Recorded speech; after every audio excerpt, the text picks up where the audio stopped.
Araw-araw nagigising ka. Pero aminin mo, hindi ka tunay na gising. Oo, bumukas ang mata mo, pero nanatili kang nakahiga, nakatitig sa kisame, inaabot ang telepono, at sinasabi sa sarili, 5 minuto pa. Hanggang sa 5 minutong yan naging kalahating oras, minsan higit pa. Alam mo naman kung ano ang dapat mong gawin. Bumangon, kumilos, simulan ng araw. Pero imbes na gumalaw, nilalamon ka ng kumot ng katamaran. Hinahayaan mong pumasok ang mga dahilan sa utak mo. Bukas na lang, wala pa akong energy. Kailangan ko lang ng konting motivation. Pero, aminin mo rin, yung bukas na sinasabi mo, hindi dumarating. At sa bawat gabing natutulog ka, may maliit pero matalim na tanong na bumubulong sa isip mo. Ano ba talaga ang ginagawa ko sa buhay ko? Hindi ka nag-iisa, maraming tao ang nasa parehong laban. Pero ito ang mahirap lunukin, walang magliligtas sa'yo. Walang darating para hilahin ka palabas ng kama. Walang gagawa ng trabaho para sa'yo. Walang magbubukas ng pinto para sa pangarap mo kung ayaw mong tumayo at lumakad papunta rito. Ikaw lang, oo, ikaw lang, ang may hawak ng manibela ng buhay mo. Dito pumapasok ang stoicism. Hindi ito simpleng pampasigla na mawawala pagkatapos ng ilang minuto. Hindi ito mga salitang magpapagaan lang ng loob mo, pero walang aksyon. Ang stoicism ay pilosopiya ng disiplina, ng kontrol sa sarili, at ng mindset na hindi basta-basta matitinag sa hirap. Kaya bago tayo magsimula, tanungin mo ang sarili mo. Handa ba akong harapin ang totoo kahit masakit? Kung oo, manatili ka rito. Dahil baka ito na ang sandaling magbabago ng direksyon ng buong buhay mo. Number 1. Magsimula ngayon. Wala talagang perfect tomorrow. Maraming tao ang naghihintay ng tamang oras para magsimula. Yung tipong perpektong araw, perpektong kondisyon, perpektong mood. Iniisip mo, kapag okay na lahat, saka na ako kikilos. Pero ito ang katotohanan, hindi darating yan. Habang hinihintay mo ang perfect timing, ang oras ay patuloy na umaandar. Hindi ito humihinto para sa'yo at walang pause button sa buhay. Isipin mo si Richard. 10 taon niyang sinabi sa sarili na babaguhin niya ang buhay niya. Gustong magnegosyo, mag-ehersisyo, magbasa ng mas maraming libro at mamuhay ng may disiplina. Pero palagi niyang sinasabi, kapag hindi na ako busy, kapag handa na ako, kapag may motivation na. 10 taon ang lumipas, pero siya pa rin yung parehong tao, parehong trabaho, parehong katawan, parehong mga pangako na hindi natutupad. At ikaw, ilang taon ka nang nagsasabi ng bukas na lang? Ilang oportunidad na ang lumampas dahil mas pinili mong maghintay kaysa kumilos? Sabi ni Seneca, habang nag-aantay tayo, dumadaan ang buhay.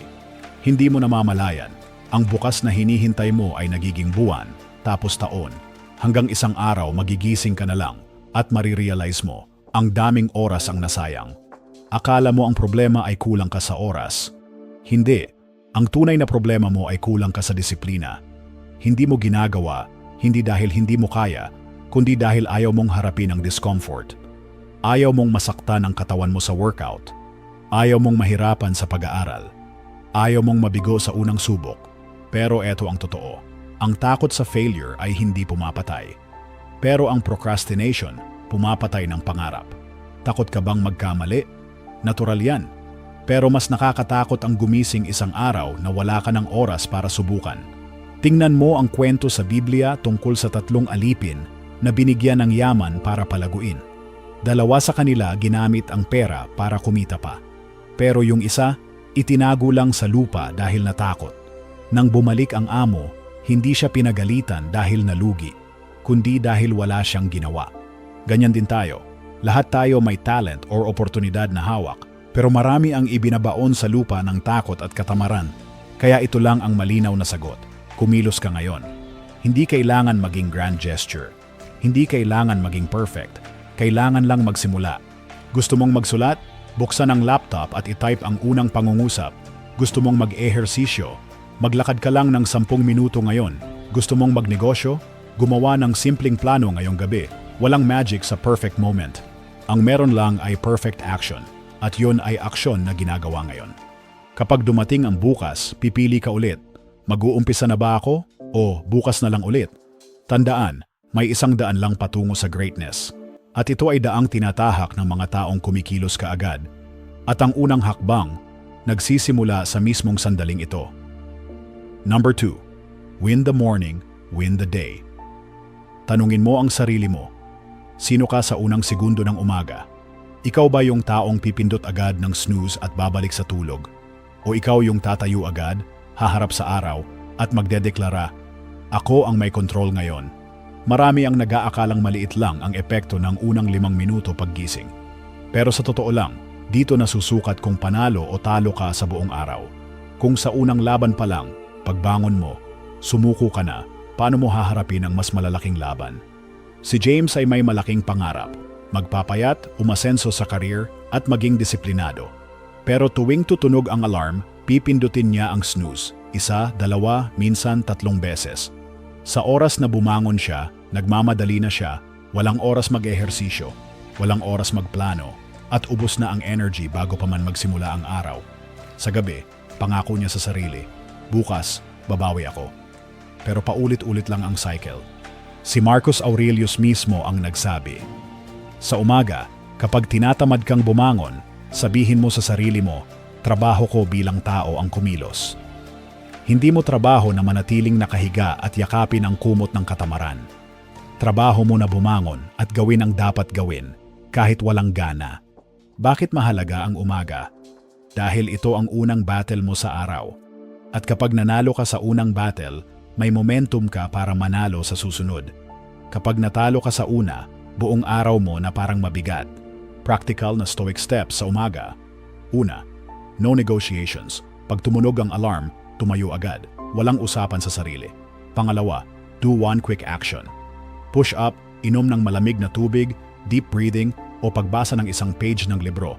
Kahit maliit, basta may galaw. Pangatlo, find your reason. Kung wala kang malalim na dahilan para bumangon, wala kang gana.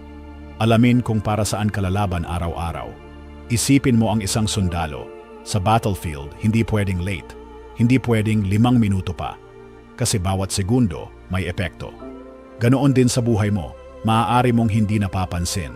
Pero ang maliliit na talo sa umaga ay unti-unting kumakain sa disiplina mo. May 2 landas lang tuwing paggising. Landas ng comfort, pindot snooze, balik tulog at hayaang lumipas ang araw na parang wala lang. Landas ng disiplina, bumangon agad, gawin ang unang hakbang at iset ang tono ng buong araw. Kung gusto mong magbago, simulan mo sa unang 10 minuto ng umaga mo. Dahil kung kaya mong talunin ang sarili mong katamaran sa umaga, kaya mong talunin ang kahit anong hamon sa buong araw. Number 3. Piliin ang disiplina kaysa sa feelings. Ilang beses mo na bang sinabi sa sarili mo, bukas, babangon ako ng maaga. Bukas, magwo-workout ako. Bukas, mas magsisipag ako. Pero pagdating ng bukas, ano nangyari? Nag-snooze ka ulit. Nag-scroll sa phone, kumain ng junk food. At nawala na naman ang araw mo. Bakit ganito? Kasi masyado kang umaasa sa feelings. At ang feelings, pabago-bago. Ngayon ganado ka, bukas tamad ka. Ngayon motivated ka, bukas wala kang gana. Ang utak natin ay madaling mabihag ng dopamine. Yung instant reward na biglang nagpapasaya sa'yo pero walang tunay na value.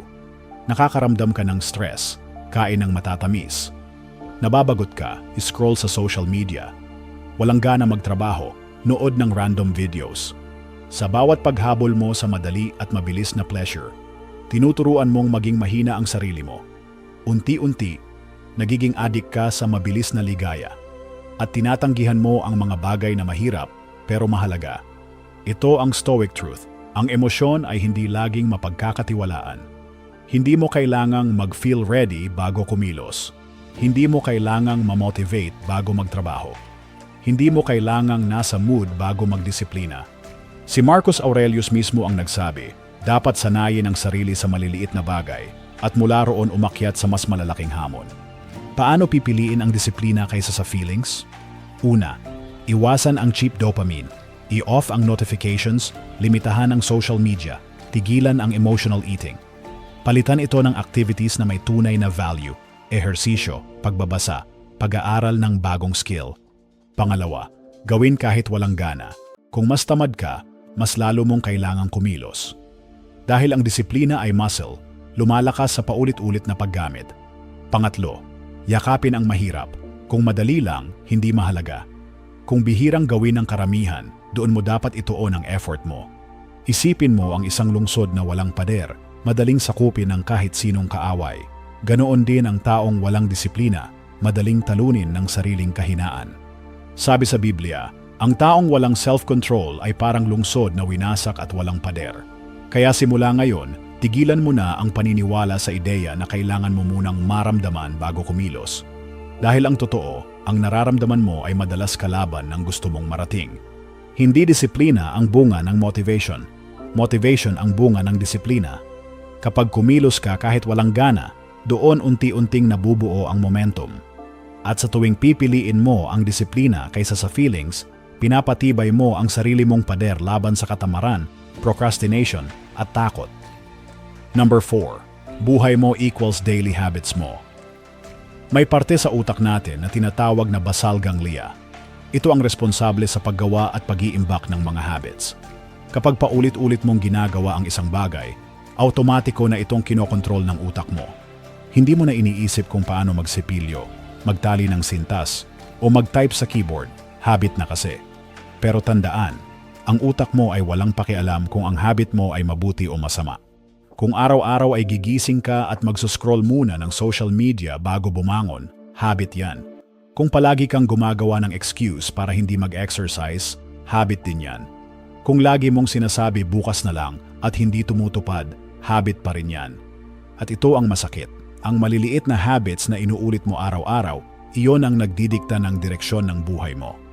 Hindi ang isang malaking desisyon ang bumubuo ng success o failure, kundi ang mga paulit-ulit na maliit na desisyon na ginagawa mo araw-araw. Stoic formula for winning habits. 1. Master your thoughts. Alamin kung alin ang kaya mong kontrolin at alin ang dapat mong bitawan. Kung hindi mo hawak ang resulta, huwag mong sayangin ang energy sa pag-aalala. 2. Build discipline. Hindi sapat ang motivation.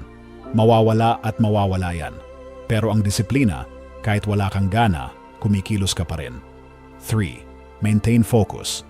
Karamihan ng tao, palipat-lipat ng goal, natatabunan ng distractions, notifications, at walang kwentang gawain. Kung gusto mong manalo, kailangan mong alisin ang ingay at ituon ang lahat ng effort mo sa isang malinaw na target. 4. Take action. Kahit gaano ka katalino, wala pa ring mangyayari kung wala kang ginagawa. Ang kaalaman na walang aksyon ay walang silbi. Isipin mo ito, ang isang tao na araw-araw ay nagbabasa ng 10 pahina ng libro, magwo-workout ng 30 minuto, at nagsisave ng kahit maliit na halaga. Makalipas ang isang taon, ibang-iba na ang buhay. Pero ang isang tao na araw-araw ay nagpapaliban, gumigising ng late, at inuuna ang walang kwentang bisyo, makalipas ang isang taon, mas malala pa ang kalagayan kaysa dati. Si Marcus Aurelius ay laging nagpapaalala, huwag kang magsayang ng oras sa pakikipagtalo kung ano ang mabuting tao, maging isa ka. Ang ibig sabihin, tumigil ka sa kakaplano at kakaisip. Gawin mo na. Kung gusto mong magbago ang buhay mo, hindi mo kailangan maghintay ng bagong taon o espesyal na okasyon. Kailangan mo lang baguhin ang ginagawa mo ngayon at ulitin yun araw-araw hanggang maging natural na sayo. Remember, ang habits mo ang nagdidikta kung sino ka bukas. Kung gusto mong maging disiplinado, magsimula ka sa maliliit na disiplina ngayon. Kung gusto mong maging matagumpay, magsimula ka sa maliliit na tagumpay ngayon. At kung gusto mong magbago ang buhay mo, magsimula sa isang tamang habit ngayon at ulitin bukas at sa makalawa hanggang maging ikaw na mismo ang embodiment ng disiplina at stoic mindset. Number 5. Greatness always requires sacrifice. Maraming tao ang nagsasabing gusto nilang maging matagumpay. Gusto nilang maging healthy, yumaman, umangat sa career at magkaroon ng disiplina. Pero kapag tinanong mo kung ano ang kaya nilang isuko para makuha yon, biglang natahimik. Dahil ito ang totoo, walang greatness na libre. Lahat may kapalit. At kadalasan, ang kapalit ay sakripisyo. Kung gusto mong maging mayaman, kailangan mong isuko ang ilang oras ng leisure para magtrabaho at matuto. Kung gusto mong maging malakas ang katawan, kailangan mong iwan ang junk food, puyat at bisyo. Kung gusto mong maging matalino at malalim mag-isip, kailangan mong bawasan ang walang kwentang entertainment at palitan ito ng pagbabasa at pag-aaral. Hindi pwedeng gusto mo ng extraordinary life pero takot ka sa hirap. Hindi pwedeng gusto mo maging warrior pero ayaw mo sa battle scars. Tingnan mo sina Marcus Aurelius at Epictetus. Si Marcus Aurelius, kahit emperor, hindi nagpakalulong sa luho. Araw-araw niyang nilalabanan ang tukso, inaayos ang emosyon, at pinalalakas ang isip. Si Epictetus naman, dating alipin. Dumaan sa sakit at kahirapan, pero doon siya tumibay at naging isa sa pinakadakilang pilosopo ng Stoicism. Pareho silang may isang bagay na alam, walang tunay na tagumpay ng walang sakripisyo. Si James, isang ordinaryong tao, gustong magkaroon ng fit na katawan. Pero ayaw tumigil sa fast food at late night binge. Gusto niyang umasenso sa trabaho, pero inuuna ang paglalaro at panonood ng series. Araw-araw niyang sinasabi, bukas na lang. Pero taon na ang lumipas, wala pa ring pagbabago. Ikaw, baka may James sa loob mo. Baka araw-araw mo ring pinapaniwalaan ang sarili mong excuses. Sabi ni Seneca, walang taong tunay na masaya kung hindi siya kailanman nasubok. Kung takot ka sa hirap, takot ka ring makita ang totoong kapasidad mo. Kaya kung seryoso ka sa greatness, kilalanin ang mga bagay na humihila sa iyo pababa. Putulin ang mga ito ng walang panghihinayang. Palitan ng mga gawain na nagtutulak sa iyo pasulong. Minsan, hindi masakit ang sakripisyo. Nakakatakot lang sa una. Pero kapag tiningnan mo ang buhay mo makalipas ang ilang taon, makikita mong ang mga bagay na isinuko mo noon ay yun pala ang mga laso na pumipigil sa iyo. Sabi sa Biblia, sino man ang nagnanais iligtas ang kanyang buhay ay mawawala ito. Ngunit ang handang isuko ito alang-alang sa akin ay magkakamit nito. Hindi ka yayaman, lalakas, o uunlad kung lagi mong pipiliin ang komportable. At kapag natutunan mong isuko ang hindi mahalaga, doon ka lang tunay na uunlad. Number 6. Comfort is the enemy of growth. Tanungin mo ang sarili mo, bakit kaya hindi ka pa naroroon sa gusto mong marating? Kadalasan, hindi dahil kulang ka sa talino o oportunidad. Hindi rin dahil malas ka. Ang totoong dahilan, masyado kang komportable. Comfort ang unti-unting pumapatay sa pangarap mo. Gusto mong maging malakas, pero iniiwasan mo ang sakit ng workout. Gusto mong umasenso, pero mas pinipili mo ang entertainment kaysa mag-aral. Gusto mong magkaroon ng kontrol sa buhay mo, pero araw-araw kang nagpapatalo sa tukso ng madali at magaan. Parang isang talim ng kutsilyo, kapag hindi ginagamit, unti-unting pumupurol. Ganoon din ang katawan at isip mo, kapag hindi hinahamon, humihina. Isipin mo ang isang tao na 8 oras nakaupo sa opisina, uuwi, hihiga sa sofa, at magne-Netflix hanggang makatulog. Pagdating ng ilang taon, sumasakit na likod niya, humihina ang tuhod, bumababa ang energy. Ang iniisip niya, tumatanda na kasi ako. Pero ang totoo, hindi edad ang dahilan, kundi neglect. Ganito rin ang utak, kapag pinapakain mo lang ng mababaw na content, chismis at paulit-ulit na drama, huwag mong asahang magiging malinaw ang focus mo o matalas ang pag-iisip mo. May tinatawag na neuroplasticity, ang kakayahan ng utak na mag-adapt, depende sa kung paano mo ito ginagamit. Kapag palagi kang nagpapadali, nasasanay ang utak mo sa pagiging tamad. Kapag iniiwasan mo ang mahirap, nasasanay ito sa pagiging mahina. Pero kapag hinaharap mo ang hamon, pinipili ang mahirap at lumalabas sa comfort zone. Unti-unting nagbabago ang wiring ng utak mo. Lumalakas ka, tumitibay ka.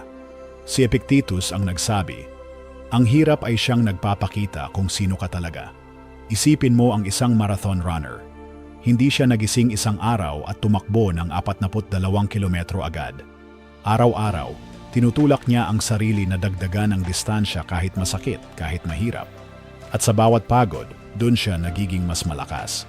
Gusto mo ng growth? Gawin ito. Sadyain ang mahirap. Piliin ang opsyon na magpapalakas sa'yo, hindi yung pinakamadali. Harapin ang takot. Kung kinakatakutan mo, malamang doon ka dapat lumakad. Gamitin ang discomfort bilang training. Lahat ng struggle ay opportunity para palakasin ang isip at katawan. Sabi sa Biblia, sa pamamagitan ng pagtitiis, matatamo ninyo ang inyong buhay. Kung gusto mong mabuhay ng mas malakas at mas may direksyon, kailangan mong yakapin ang hirap. Hindi bilang parusa, kundi bilang proseso ng paghubog sa sarili. Tandaan, walang tunay na growth sa loob ng comfort zone. Kung gusto mong lumaki, lumabas ka rito. Kung gusto mong magbago, humanap ng laban. At kung gusto mong manalo, Magsimula sa unang hakbang na kinatatakutan mo. Number 7. Small wins every day make the difference. Ilang beses mo na bang sinabi sa sarili mo, magbabago na ako? Ilang beses ka na bang gumawa ng grand plan? Magpapayat, mag-iipon, aaralin ng bagong skill, pero matapos ang ilang araw, bumalik ka rin sa dating gawi? Walang masama sa pagkabigo. Ang masama ay yung paniniwala na para magbago, kailangan ng isang malaking dramatic na pangyayari. Iniisip mo, kailangan ng perfect moment o biglang bugso ng motivation. Pero ang totoo, ang pagbabago ay hindi nangyayari sa isang malaking hakbang, kundi sa maliliit na consistent na hakbang araw-araw. May isang lalaking nagngangalang Mark. Palagi siyang nangangarap magbago, pero nadadala lagi sa overwhelm. Iniisip niya, kailangan kong mag-gym ng 1 oras araw-araw, kumain ng sobrang linis, at magbasa ng 3 libro sa 1 buwan. Dahil sa laki ng plano, natatakot siyang magsimula. Isang araw, binago niya ang approach. Wala ng grand target. Gumawa lang siya ng isang maliit na aksyon kada araw, 5 push-ups sa umaga. 1 pahina ng libro bago matulog. 1 maliit na task na may kinalaman sa trabaho o goal niya. Sa una, maliit lang ang epekto. Pero makalipas ang 1 linggo, naging habit. Makalipas ang 1 buwan, mas magaan na sa kanya. Makalipas ang 1 taon, ibang tao na siya. Hindi dahil sa isang malaking hakbang, kundi sa mga maliliit pero tuloy-tuloy na panalo. Bakit mahalaga ang small wins? Dahil hindi mo binibigyan ang utak mo ng chance na mag-overthink. Dahil pinapalakas nito ang disiplina mo sa paraang hindi nakakapagod. Dahil kapag nag-iipon ang maliliit na panalo, nagiging malaki ang resulta. Si Marcus Aurelius ang nagsabi, huwag ka nang magsayang ng oras sa pakikipagtalo kung ano ang mabuting tao, maging isa ka. Sa madaling salita, tigilan mo na ang kakaplano at kakadiskarte sa isip. Simulan mo ngayon, kahit maliit lang. Paano ka magsisimula? Pumili ng isang simpleng gawain na makakatulong sa goal mo. Ipatupad ito araw-araw kahit wala kang gana. Huwag maghanap ng instant result. Magtiwala sa proseso. Kung gusto mong magbago ang katawan mo, magsimula sa 10 minuto na lakad araw-araw. Kung gusto mong maging mas matalino, magbasa ng 1 pahina kada gabi. Kung gusto mong mas maging productive, tapusin ang 1 maliit na task bago magbukas ng social media. Sabi sa Biblia, ang tumitingin sa hangin ay hindi magtatanim at ang tumitingin sa ulap ay hindi mag-aani. Kung hihintayin mo ang perfect condition, hindi ka magsisimula kailanman. Pero kung pipiliin mong magtanim araw-araw, kahit maliit lang, siguradong may aanihin ka balang araw. Tandaan, ang liit ng panalo ngayon ay maaaring maging pinakamalaking dahilan ng tagumpay mo bukas. Number 8. Ikaw ang may responsibilidad sa buhay mo. Tumingin ka sa salamin at tanungin ang sarili mo, bakit ganito ang buhay ko ngayon?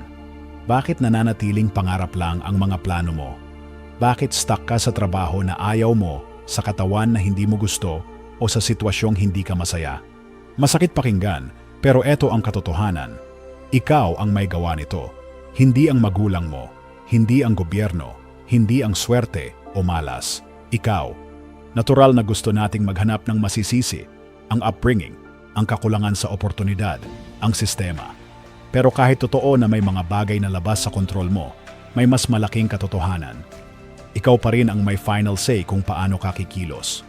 Kung patuloy mong iisipin na biktima ka ng sitwasyon, wala talagang magbabago. Ang reklamo, walang nababago. Ang sisi, walang naaayos. Ang pag-iwas sa responsibilidad, ikaw rin ang pinapahirapan. Stoic mindset, kung ikaw ang dahilan, ikaw din ang solusyon.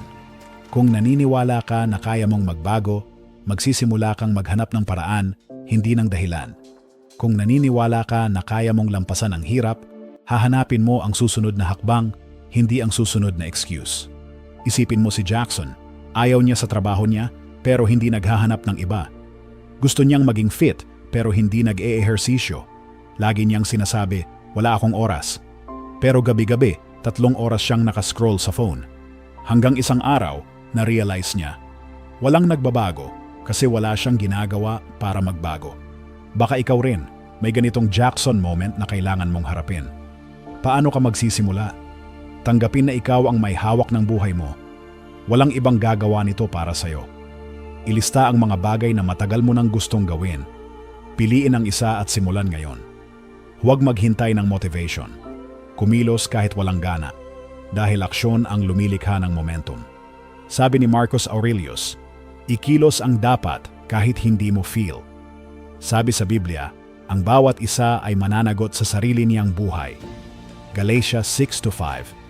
Ang tanong ngayon, sa susunod na 10 taon, handa ka bang balikan ang panahong ito at sabihing, sana ginawa ko na noon pa? O mas pipiliin mong sa 10 taon mula ngayon, pasalamatan ang sarili mo dahil nagdesisyon kang kumilos ngayon? Dalawa lang ang pagpipilian, manatili kung nasaan ka o magdesisyon na ikaw ang magmamaneho ng buhay mo. At tandaan, kapag hindi ka kumilos, walang mangyayari. Nagawa mo nang marinig ang lahat, 8 prinsipyong kayang baguhin ang buhay mo. Pero eto ang katotohanan, walang kwenta lahat yon kung hindi mo gagawin. Maaring ngayon, ramdam mo ang motivation. Napapangiti ka, tumatango ka, at iniisip mo, oo nga, kailangan ko na talagang magsimula. Pero kung pagkatapos ng video na ito ay babalik ka lang sa dati mong routine, para ka lang nagbasa ng menu pero hindi umorder ng pagkain, walang mangyayari. Dalawa lang ang pagpipilian mo. Una, manatili sa dati. Magpatuloy sa parehong ugali, parehong dahilan, parehong resulta. Pangalawa, simulan ang pagbabago ngayon. Hindi bukas, hindi sa Lunes, hindi sa New Year. Ngayon, ang Stoicism ay hindi tungkol sa pagsasabi ng magagandang bagay. Ito'y tungkol sa pagkilos ayon sa tama at mahalaga. Tanong, ano ang gagawin mo sa susunod na 10 minuto? Magsiset ka ba ng alarm para bukas at tatayo agad? Magbubukas ka ba ng libro at magbabasa ng kahit isang pahina? Mag-uumpisa ka ba ng workout kahit 5 minuto lang? Hindi mahalaga kung gaano kaliit. Ang mahalaga, kumilos ka. Dahil ang maliit na aksyon ngayon ay maaaring maging malaking pagbabago bukas. Stoic reminder, not tomorrow, right now. Bawat segundo na lumilipas ay hindi mo na mababalik. At sa bawat pag-antala mo, mas lalayo ka sa buhay na gusto mo. Kaya bago matapos ang video na ito, pumili ka ng isang bagay na gagawin mo ngayon. Isulat mo, gawin mo, ulitin mo bukas. At hayaan mong ang aksyon na ito ang maging simula ng pagbabagong matagal mo nang hinihintay. Malinaw na sagot, kumilos ka ngayon. Hindi kailangan maging grand gesture. Hindi kailangan maging perfect. Kailangan lang magsimula. Gusto mong magsulat?